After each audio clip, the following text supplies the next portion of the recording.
Hi, this is Adam with Small Town Machine Shop, and today we're going to finish the risers for the HBM. Now, in the previous video, I cut these. They're 6x6 by 5/16 beams, and it's about boxing them in. I actually talked to an engineer buddy of mine who does hobby farming. So I told him the weight I was going to put, and then the size of the beams, and he was talking about, deflection, that center load, and all that sort of stuff, and I'm like, no, these are going to be under it, laying flat on the floor, and he's like, you will be fine. But still, I gotta, as you see, they need to be wire wheeled and cleaned up anyway. While I have them there, I got this heavy angle iron. What I'm gonna do is just cut 4 pieces, and I'll just go where the middle point of the pad's gonna be. I come back, I think 3 inches right here, and on each side, pointing out. Just it's out. It'll only take an extra hour to do all the cuts and welding and all that. It'll also give me a handle to pull them in and out. And, just let's make it a little more solid. So let me get the bars cut. I'll take one of these out and clean it all up and get the old stick welder going, and we'll get these knocked out. And we'll probably paint these too. Haven't decided on that yet. Okay, let's get to it. Okay, so we got the angle iron and the old Johnson bandsaw.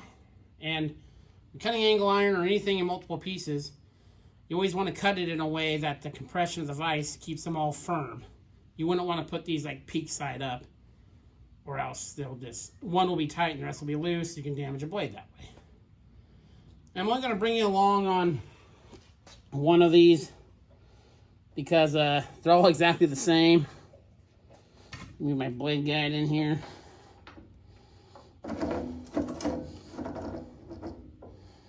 There should be fine. Of course, the closer your blade guides are, more accurate the cut. On this, it does not matter because we're just going to be welding them in. Saw it.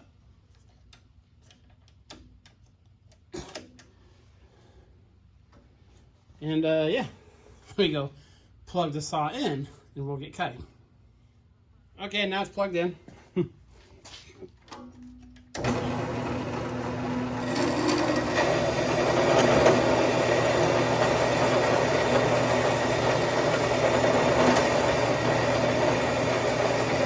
There's one thing I can highly recommend when you're getting serious about your machine shop. Get a good quality horizontal bandsaw.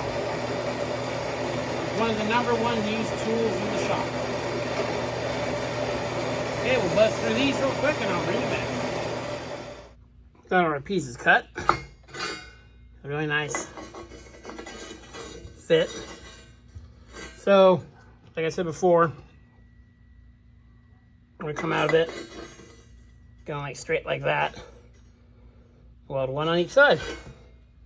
So let me get this outside. We can take the old wire wheel tour, get everything cleaned up and prepped.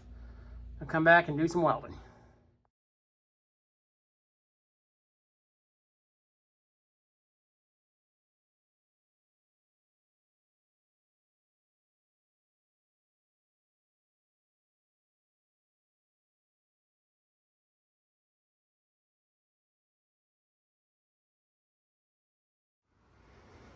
Okay, everything ground up and marked.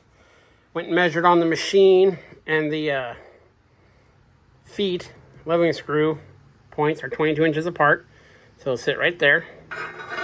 Pieces cleaned up, so we'll line these guys up here, inset them a bit, weld that in. Then the foot pad will be fully supported this way and this way, and that should be way overkill. And the beam will help spread the load out, like I said. And if it ends up my floor settles weirdly or it's not super flat, I can always just lop this in half, or even come out to here. But I'm sure it will be fine.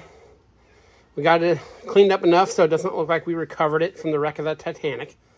And then I'll spray it a heavy coat of rust to black, and then we'll paint it. I'm not going to paint the top or the bottom, because once we put the leveling feet on there to cut down on vibration and stuff, I'm probably going to tack weld it in a few spots. And yep.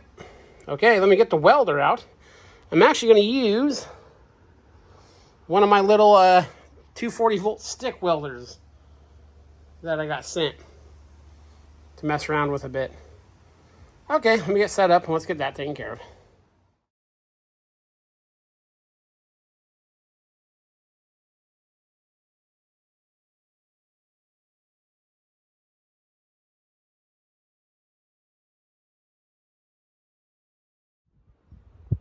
Okay, there we go.